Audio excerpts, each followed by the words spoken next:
यहाँ पे कि 5/13 और 14/13। तो ये आपके Bismillahirrahmanirrahim. Assalamu alaikum viewers. I hope you are all well. Viewers, this is Muhammad Fizan and the topic is class 9 chapter number 2 exercise 2.6 and the question number हमारे पास है 7। हाँ, क्वेश्चन नंबर 7 है और जिसका पार्ट नंबर 1 है, मैंने लिखा नहीं, सॉरी, क्वेश्चन नंबर हमारे पास 7 है। ठीक है, आज के एक्सरसाइज 2.6 का, जिसमें हमारे पास 3 पार्ट्स हैं और तीनों पार्ट में मैं अलग अलग वीडियो इस वजह से बना रहा हूँ क्योंकि 3 मोस्ट इंपॉर्टेंट क्वेश्चंस हैं। ठीक है, जिसमें हमें उन्होंने इस तरह की क्वेश्चन दिए थे और कहते हैं कि solve the following real and x y. हमें इससे एक्स और वाई का आंसर निकालना होता है। जैसे कि आपको एक्स और वाई नजर आ रहा है ना, इसका हमें आंसर निकालना होता है। ठीक है, तो आई होप आप लोग क्वेश्चन समझ आ चुकी होगी कि कैसे हमने क्वेश्चन को समझा। ठीक है, सो मैंने देखा नहीं था, ये क्वेश्चन नंबर 7 है। ठीक है, इसको याद रखना है, क्वेश्चन नंबर 7। ठीक है, मैं फिर लिख रहा हूँ, क्वेश्चन नंबर 7 का पार्ट नंबर 1 है। सो पार्ट नंबर 1 में हमें क्या कह रहे हैं कि 2 - 3 iota x plus iota is equals to 4 plus iota. ठीक है, iota y, sorry, solve the following x और y। हमने क्या करना है, x और y का आंसर निकालना है, x और y का। ठीक है, तो x और y का आंसर कैसे निकलेगा कि इसमें तो आयोटा x और y का रियल आंसर निकालना है, रियल। ठीक है, रियल से मुराद कि उसमें आयोटा ना हो, इमेजिनरी पार्ट ना हो। ठीक है, सो आप लोगों ने मल्टीप्लिकेशन इससे पहले वीडियो में सीख ली थी कि मल्टीप्लिकेशन हमारे पास कैसे होती है। इससे आई होप आप लोगों को याद होगा कि हमने मल्टीप्लिकेशन कैसे क्वेश्चन नंबर 2 में सीखी थी। अगर वो नहीं पता मल्टीप्लिकेशन का तो वीडियो वो देख सकते हैं, लेकिन मैं इसमें भी सिखाऊंगा। ठीक है, सो सबसे पहले हम लोगों ने क्या करना है कि ये जो हमारे पास सबसे पहले सॉल्यूशन लिख लेता हूँ, सॉल्यूशन, और इसी क्वेश्चन को दोबारा लिख लेता हूँ, फिर बताता हूँ क्यों मैंने लिखा। ठीक है, क्या मैंने लिखा कि 2 - 3 iota x plus iota y is equals to 4 plus iota. अगर आप देखें, इसको हमने सिंप्लीफाई करना है। क्या करना है, सिंप्लीफिकेशन करनी है हमने इसकी। क्या करनी है, सिंप्लीफिकेशन। तो जो आपको सिंप्लीफिकेशन नजर आती है आप वो कर लो। सबसे पहले हमें ये दो टर्म्स जो नजर आ रही है, ये दो टर्म्स ये आपस में मल्टीप्लाई हो रही है। क्या हो रही है, मल्टीप्लाई। हमने इसको सबसे पहले मल्टीप्लाई कर लेना है। ठीक है, तो मैं इजी मल्टीप्लिकेशन आपको सिखाऊंगा। ठीक है, तो ये मैंने क्या किया कि 2 को पहले मल्टीप्लाई किया इस पूरी टर्म के साथ, मतलब 2 bracket x plus iota y minus फिर -3 आयोटा को मैंने मल्टीप्लाई किया पूरी ब्रैकेट के साथ। ठीक है, और दूसरी साइड हमारे पास क्या आ जाएगा, 4 प्लस आयोटा। ठीक है, 4 प्लस आयोटा हमारे पास आ गया। फिर उसके बाद नेक्स्ट स्टेप हम क्या करेंगे कि अब मैंने ये मल्टीप्लाई कर लिया, तो अब मल्टीप्लिकेशन के बाद जो है ना, मतलब मैंने एक टर्म बनाया, अब मल्टीप्लाई होगा तो 2x आ जाएगा। ठीक है, और प्लस 2y आयोटा। ठीक है, ये हमारे पास आ गया -3x आयोटा आ गया। ठीक है, और उसके बाद हमारे पास आ जाएगा माइनस, ये माइनस प्लस माइनस माइनस हो गया 3y iota square is equals to 4 plus iota आपके पास आ गया। सही है, अब यहाँ पे एक और बात सीखने वाली है, वो ये है हिंट कि आयोटा स्क्वायर आपके पास बराबर होता है -1 के। आयोटा स्क्वायर आपके पास किस चीज़ के बराबर होता है, -1 के। पिछली वीडियोस में बता चुका हूँ। सो ये इंपॉर्टेंट क्वेश्चन, इस इंपॉर्टेंट को सीखना जरूरी है। तो मैंने क्या किया, सबसे पहले दो ब्रैकेट्स को आपस में मल्टीप्लाई किया। ठीक है, सिर्फ सिंपली मल्टीप्लाई करते, दो मल्टीप्लिकेशन के बाद मेरे पास ये चीज़ आ गई। और ये मैं आपको हिंट दिया ना, अब इस हिंट के ऊपर चलेंगे, तो जहाँ पे आपको 2 आयोटा स्क्वायर आता है वहाँ पे ये पुट कर देना। ठीक है, तो आयोटा स्क्वायर मेरे पास ये है, तो ये क्या हो जाएगा, -1 is equals to 4 plus iota. ठीक है, सो अब उसके बाद आप लोगों के पास क्या है कि ये -1 और ये माइनस प्लस हो जाएगा। ठीक है, सो 2x plus 2y iota minus 3x iota plus 3y हो जाएगा। ठीक है, ये मल्टीप्लाई हो रहा था तो ये माइनस प्लस हो गया। ठीक है, और ये 4 प्लस आयोटा आ गया। सो आई होप आप लोगों को ये स्टेप समझ आ चुकी होगी कि यहाँ तक हमने इसको ऐसे करना था। ठीक है, अब नेक्स्ट स्टेप की तरफ आते हैं। नेक्स्ट हमने क्या करना है इसमें, ये भी मैं बता देता हूँ। तो अगर आप लोगों को यहाँ पे कुछ चीज़ नजर आ रही है, कोई चीज़ समझ आ रही है, वो ये होगी कि आपको यहाँ पे आयोटा की वर्ड नजर आ रहा है, ये आयोटा और ये आयोटा है, और ये रियल है, ये रियल है और ये रियल है। ठीक है, सो आप लोगों ने क्या करना है कि रियल को इकट्ठे कर लेना है और जो जिसके साथ आयोटा है उसको अलग करके लिख लेना है। ठीक है, सो कहने का मतलब ये है कि आप लोग कंपेयरिंग करो। कंपेयर मतलब कि जो आयोटा वाली वैल्यूज है उनको साइड पे करो, जो रियल वैल्यूज है उनको साइड पे कर लो। ठीक है, सो मैं क्या करूँगा, कंपेयरिंग करेंगे हम रियल एंड इमेजिनरी पार्ट्स। ठीक है, इमेजिनरी पार्ट्स। ठीक है, कंपेयरिंग हम कर लेंगे। तो कंपेयरिंग करने के लिए सबसे पहले मैं रियल लिखूंगा, रियल नंबर जो मेरे पास है, मैं रियल नंबर को लिख लूंगा। तो रियल नंबर मेरे पास क्या आ रहा है, 2x। सही है, मैंने 2x लिख लिया। फिर मेरे पास आ रहा है प्लस 3y और दूसरी साइड मेरे पास क्या आ रहा है, 4। अब इस दूसरी साइड में क्या लिखूंगा, ये रियल हो गया हमारे पास, और इमेजिनरी पार्ट्स आप लिखूंगा मैं 2y आयोटा ठीक है। फिर उसके बाद -3x आयोटा, और उसके बाद मैं लिख लूंगा आयोटा, ठीक है। सो ये मेरे पास रियल और इमेजिनरी पार्ट्स आ गए, ये मेरे पास रियल थे और ये दूसरे मेरे पास क्या थे, इमेजिनरी, ठीक है। इमेजिनरी पार्ट्स आ गए। इमेजिनरी पार्ट के बाद आप लोगों के पास रियल एंड इमेजिनरी पार्ट्स आ गए। अब आप लोगों ने क्या करना है कि इसकी इक्वेशन बना लेनी है। सो ये आपको पहली इक्वेशन आ रही है, ये तो सिंप्लीफाई और आगे नहीं हो सकती, लेकिन ये वाली सिंप्लीफाई हो सकती है, ठीक है। सो इसको कैसे सिंप्लीफाई करना ये भी आपको मैं बता देता हूँ। इस आपने क्या करना है, इन दोनों में से आयोटा को कॉमन ले लो, 2y - 3x अंदर रह जाएगा इज इक्वल्स टू आयोटा। अब आयोटा यहाँ पे क्या हो रहा है, मल्टीप्लाई, दूसरी साइड जाके क्या होगा हमारे पास, डिवाइड हो जाएगा। तो ये इधर आके क्या होगा, डिवाइड, आयोटा आयोटा कैंसिल हो गया और आपके पास जो इक्वेशन आ जाएगी वो इक्वेशन है 2y - 3x is equals to 1। सो अब यहाँ पे देखा जाए, ये भी एक इक्वेशन बन गई है, इक्वेशन 1, और ये भी एक इक्वेशन बन गई है। इससे अब दो इक्वेशंस तो बन गए, लेकिन इस इक्वेशन के बाद भी आप लोगों का क्वेश्चन कंप्लीट नहीं होता। आप लोगों ने क्या करना है कि इसमें से x और y को निकालना है, x और y की अलग अलग वैल्यू निकालनी। तो यहाँ पे तो 5-6 टॉपिक बन सकते हैं, मतलब 5-6 तरीकों से आप सॉल्व कर सकते हैं। एक हो सकता है सिंथेटिक डिवीजन, वो आप लोगों ने पढ़ा नहीं है, सिंथेटिक डिवीजन जो हम मैट्रिक में पढ़ते हैं, ठीक है। एक मेथड तो ये है, एक मेथड आपके पास है सिमल्टेनियस इक्वेशन, ठीक है, सिमल्टेनियस इक्वेशन।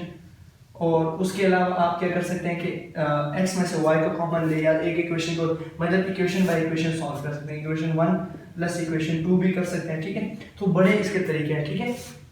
और नेक्स्ट आप लोग क्या कर सकते हैं कि क्रैमर या इन्वर्जन से भी कर सकते हैं, क्रैमर रूल से भी कर सकते हैं और इन्वर्जन से भी कर सकते हैं, ठीक है। सो आप पे ये डिपेंडेड है कि आप इनमें से कौन सा मेथड लेते हैं, पहला लेते हैं, दूसरा लेते हैं, तीसरा लेते हैं, चौथा, पांचवा, ठीक है। सो मैं चाहूँगा, मतलब मैं तो, हम तो सारों से ही कर सकते हैं। जो अब ये कमेंट बॉक्स में बता दूँ तो नेक्स्ट वीडियो फिर मैं इसके अगले मेथड पे भी बना दूंगा, जो मेथड आपको अच्छे लगे। लेकिन मैं यहाँ पे इस वजह से क्रैमर रूल उठाता हूँ, क्रैमर रूल को मैं सेलेक्ट कर रहा हूँ क्योंकि आप लोग क्रैमर रूल पीछे पढ़ के आ चुके हैं। अगर आप क्रैमर रूल पढ़ के आ चुके हैं तो मतलब ये आपके लिए बहुत ही ईजी है। सो यहाँ से आगे क्रैमर रूल को अप्लाई कर सकते हैं। नहीं तो क्रैमर रूल के अलावा आप यहाँ से x और y का आंसर इन पांचों मेथड में से किसी में भी निकाल सकते हैं, ठीक है। सो मैं क्या करूँगा, मैं क्रैमर रूल को उठाऊंगा, ठीक है, क्रैमर रूल पे मैं सॉल्व करूंगा। सो चलते हैं क्रैमर रूल की तरफ और इसकी इक्वेशन बना लेते हैं, ठीक है। आई होप आप लोगों को समझ आ रहा होगा कि कैसे मैंने इसकी यहाँ तक इसके दो इक्वेशंस बनाने हैं। तो फर्स्ट इक्वेशन मेरे पास 2x + 3y is equals to 4। तो x और x के नीचे लिख लेते हैं, तो -3x मैं पहले लिख रहा हूँ plus 2y is equals to 1, सही है। तो मेरे पास दो इक्वेशंस बन गई। तो हमने इसके बाद क्या करना होता है कि चेंज इन मैट्रिक्स, हमने इसको मैट्रिक्स में चेंज कर देना है, ठीक है। सो ये पहली इक्वेशन है, दूसरी मैट्रिक्स में चेंज करेंगे तो मैट्रिक्स में 2 आ जाएगा और -3 आ जाएगा, तो 3 आ जाएगा और 2 आ जाएगा और ये मैट्रिक्स क्लोज। फिर इसके बाद x y आ जाता है, ठीक है, आपको आई होप आता होगा। और इसके बाद आ जाएगा 4 and 1, ठीक है। और इसके बाद हमारे पास ये क्या बन जाएगा, ये इसके मैट्रिक्स बन गए। लेकिन इसके लिए क्रैमर रूल के लिए फॉर्मूला, क्रैमर रूल के लिए फॉर्मूला हमारे पास क्या है, क्रैमर रूल के ax determinant divided by a determinant, ठीक है, और ay determinant divided by a determinant, सही है। सो हमने ये डिटरमिनेंट फाइंड करनी होती है, सही है। तो अब इसके मैं ये साइड रिमूव कर देता हूं ताकि हम इजीली इस क्वेश्चन को सॉल्व कर सकें। आई होप ये वाला साइड आपको समझ आ चुका होगा, ठीक है। अब इसको हम आगे लेके चलते हैं। सो ये मैं रिमूव कर देता हूं। आई होप आप लोगों को समझ आ चुका होगा, नहीं आता तो आप वीडियो को प्रीवियस भी कर सकते हैं। तो वीडियो को थोड़ा सा प्रीवियस करेंगे तो आप लोगों को समझ आ जाएगी कि कैसे मैंने इस स्टेप को सॉल्व किया, सही है। तो अब इसके आगे हम इसके, मेरे पास ये मैट्रिक्स बन गई, ये A मैट्रिक्स है, ये X मैट्रिक्स और ये B मैट्रिक्स, ठीक है। सो फार्मूले के मुताबिक तो है ना, हमारे पास AX मुझे चाहिए, AY चाहिए और A डिटरमिनेंट, क्योंकि दोनों के नीचे A डिटरमिनेंट डिवाइड हो रहा है। तो सबसे पहले मैं A डिटरमिनेंट को फाइंड करूंगा। A डिटरमिनेंट को फाइंड करके A डिटरमिनेंट हमारे पास ये है, ठीक है, 2 - 3 and 3 2, ठीक है। और हमारे पास इसके मल्टीप्लिकेशन कर देते हैं, ठीक है।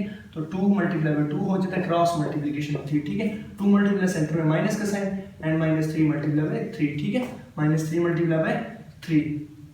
सो उसके बाद नेक्स्ट स्टेप क्या होगा कि 2 2 4 हो जाएगा, माइनस एंड माइनस आपके पास 9, ठीक है। तो ये आपके पास क्या है, 13 डिटरमिनेंट आ रहा है, क्या आ गया, 13 आपके पास डिटरमिनेंट आ गया। नेक्स्ट हमने क्या चीज फाइंड करनी है, ax डिटरमिनेंट हमने फाइंड करना है। क्या फाइंड करना है, ax डिटरमिनेंट। सो ax बनाने का तरीका ये आपके पास होगा कि जो आपके पास b डिटरमिनेंट है ना, इसको पुट कर देना फर्स्ट कॉलम की जगह। जो आपके पास b कॉलम है इसको पुट करना है फर्स्ट कॉलम की जगह, ये वाली कॉलम, इसको हम कॉलम कहते हैं। मैं इसको मार्क कर देता हूँ, ये हमारे पास कॉलम है, ठीक है। इसकी जगह आपने पुट कर देना है। मतलब कैसे देखें कि मैंने यहाँ पे 4 1 ये ax बन रहा है, ठीक है, और 3 2, ठीक है, और इसकी मल्टीप्लिकेशन कर देनी है। सो 4 मल्टीप्लाई बाय 2 करेंगे, ठीक है, और माइनस 1 मल्टीप्लाई बाय 3 करेंगे, ठीक है। तो 4 मल्टीप्लाई बाय 2 8 माइनस 3, तो आपके पास क्या आ गया 5। सो आपके पास ax की भी वैल्यू आ गई, किसकी, ax की वैल्यू आपके पास आ गया। अब इसके बाद हमने ay फाइंड कर लेना है, ठीक है। सो ay बनाने का तरीका क्या है वो भी आपको मैं बता देता हूँ। ये वो बनाने का तरीका ये कि आपके पास जो बी कॉलम है, ये वाला बी, इसको पुट कर देना है सेकंड कॉलम की जगह, इस कॉलम की जगह, ठीक है। तो ये आपके पास बी बनेगा, ओ सॉरी बी कह रहा हूँ, ए एक्स बनेगा, ए वाई सॉरी, और ये वाला ए एक्स आपके पास बन रहा है, ठीक है। सो यहाँ पे मैं क्या करूँगा कि वैल्यू को लिख लेता हूँ, तो 2 माइनस 3 उसी तरह आ जाएगा, और बी वाली चेंज होगा तो 4 1 हो जाएगा, ठीक है। और इसके मल्टीप्लीकेशन हम कर लेते हैं। सो ये -5 में थोड़ा सा वापस उधर लिख लूँगा क्योंकि जगह भी मेरे पास चेंज हो गई। तो ये आपके पास क्या आ रहा है, सॉरी -5 नहीं +5 आ रहा है, ठीक है। बड़ी वैल्यू का साइन यहाँ पे अप्लाई होता है, ठीक है। सो इसके बाद अब इसकी मल्टीप्लिकेशन कर लेते हैं, 2 मल्टीप्लाई 1 कर लेंगे, और -3 मल्टीप्लाई बाय 4, और ये आपके पास आ जाएगा 2 माइनस 4 3 -12, ठीक है। तो 2 माइनस प्लस हो जाएगा तो 14 हो जाएगा, सही है। सो 14 आपके पास क्या आ गया, आंसर आ गया। अब इसके नेक्स्ट क्या करते हैं हम कि इसको मैं यहाँ पे लिख देता हूँ, ठीक है। तो इसको मैं यहाँ पे लिख देता हूँ, ये मैं थोड़ा सा रिमूव कर देता हूँ, या ये वाली साइड रिमूव कर लेता हूँ, ठीक है। तो फॉर्मूला मेरे पास ये नीचे लिखा हुआ, फॉर्मूला मैंने नीचे लिख दिया, ठीक है। तो इसी फॉर्मूले में अब हमने वैल्यू पुट कर देंगे, ठीक है। ये वाले जो फॉर्मूला है A X divide by A Y divide by A determinant, मैं इसको ऊपर लिख लेता हूँ ताकि आपको पता चले, सही है।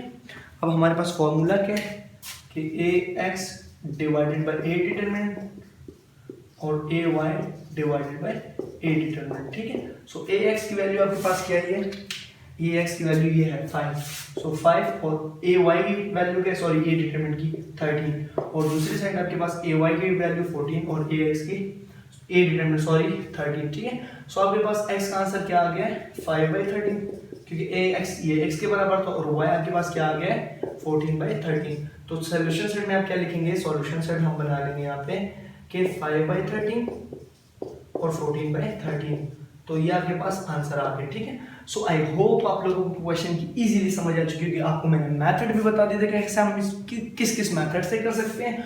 और सबसे पहले इस इक्वेशन को हमने, ये जो हमें ए वाली इक्वेशन दी हुई थी, हमने इसको सबसे पहले दो इक्वेशन में कन्वर्ट किया, जिसमें हमारे पास आयोटा और रियल एंड इमेजिनरी खत्म हो गए, ओनली रियल आ गया, ठीक है। उसमें वेरिएबल आ गए, वेरिएबल क्या था एक्स और वाई, तो हमने एक्स और वाई की इजी वैल्यू इजी आंसर निकाल लिया। सो आई होप आप लोगों को ये वाला मेथड अच्छा लगा। क्रैमर मेथड था ये, हमने क्रैमर मेथड से किया, और क्रैमर मेथड इसीलिए मैंने कहा कि आप लोगों ने पहले क्रैमर मेथड पढ़ा हुआ है। अगर क्रैमर मेथड आप लोग ना पढ़ते तो मैं आपको सिमल्टेनियस इक्वेशन से कराता, अगर सिमल्टेनियस इक्वेशन ना होती तो किसी और मेथड से भी कराता है जो इजी। तो मुझे इजी इस वजह से ये लगा क्रैमर रूल, क्योंकि ये आप लोग पढ़ चुके हैं, ठीक है। सो आई होप आप लोगों को मेरे इस चैनल से बहुत ज़्यादा फायदा हो रहा होगा। अगर मोर 9 and 10 और इसके बाद इंशाल्लाह फर्स्ट सेकंड ईयर की वीडियोस की तरफ भी हम आएंगे। सो उसके लिए आप लोगों को मेरे चैनल को सब्सक्राइब करना पड़ेगा। अगर सब्सक्राइब किया हुआ है तो बहुत थैंक यू, और वीडियोस को ज़्यादा से ज़्यादा शेयर करें, ठीक है। सो इस वीडियो को भी आप लोगों ने शेयर करना है। सो नेक्स्ट इंशाल्लाह हमारे पास जो वीडियोस होंगी वो इसके पार्ट 2 भी होगी, फिर पार्ट 3, ठीक है। पार्ट हम अलग अलग वीडियो बनाने का मकसद है क्योंकि लेंथी हो रही है। देखिए ये वीडियो भी कितनी लेंथी होगी। सो मेरा मकसद है आप लोगों को हर कॉन्सेप्ट देना, डिटेल से समझाना। सो आई होप आप लोगों को पूरे फुल डिटेल से आप लोगों को मिल रहा होगा कॉन्सेप्ट। सो कॉन्सेप्ट क्या होता है, कॉन्सेप्ट में बहुत पावर होती है क्योंकि वो भूलता नहीं। अगर इसी क्वेश्चन में चेंजिंग कर दे वैल्यूज की तो फिर भी आप लोग सॉल्व कर सकेंगे अगर आपको कॉन्सेप्ट का पता है, ठीक है। सो नेक्स्ट वीडियो इंशाल्लाह हमारे पास पार्ट नंबर 2 भी होगी, और पार्ट नंबर 2 तक के लिए मुझे दीजिए इजाजत। अपना ख्याल रखिएगा। अल्लाह हाफिज़।